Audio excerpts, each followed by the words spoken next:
Matthew chapter 10. In Matthew chapter 10, we find that section in the Scripture where the disciples stop becoming disciples, and what do they become?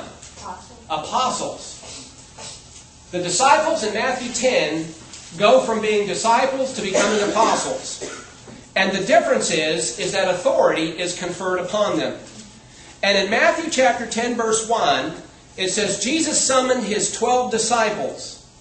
And disciples translates the Greek word mathetes. Mathetes. We get the word mathematics from that Greek word. It simply means a learner. Somebody who is a student or a learner. So if you're going to school, you're a student. You're a mathetes. You're a disciple. Okay? And so Jesus summoned the 12 disciples. And then it says, and gave them authority. Gave them authority. And the verb gave here is the Greek verb didomi, and it means to confer something on somebody that they did not previously have. It means to give something to somebody that they did not previously have or possess. Okay? Power. And He gave them authority, and it's actually the Greek word exousia. Exousia. And exousia means that they have both the right and the ability to act. They have both the right and the ability to act. Okay? And so He gave them authority over unclean spirits to cast them out, to heal every kind of disease and every kind of sickness. Now, prior to this, if any of these disciples had walked up to a demon-possessed person and said, "Get out!" the demon would have looked at him and laughed.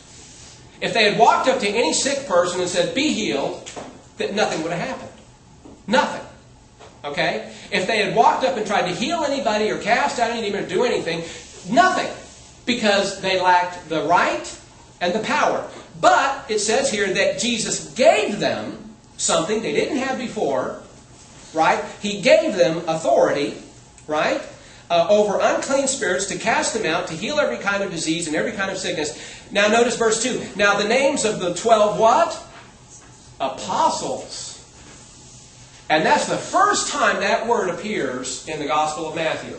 Because it is the giving of authority that transitioned them from being disciples to apostles. Because now they have something they didn't have before. And so now if they walk up and they tell a person who's lame or sick, if they say, "You're healed, get up," that person is going to be healed. Because they have not only the right to act, but they have the power. They have something that is conferred upon them, bless you, they have something that is conferred upon them by the infinite Son of God who has given it to them. Okay? Now that's an amazing thing.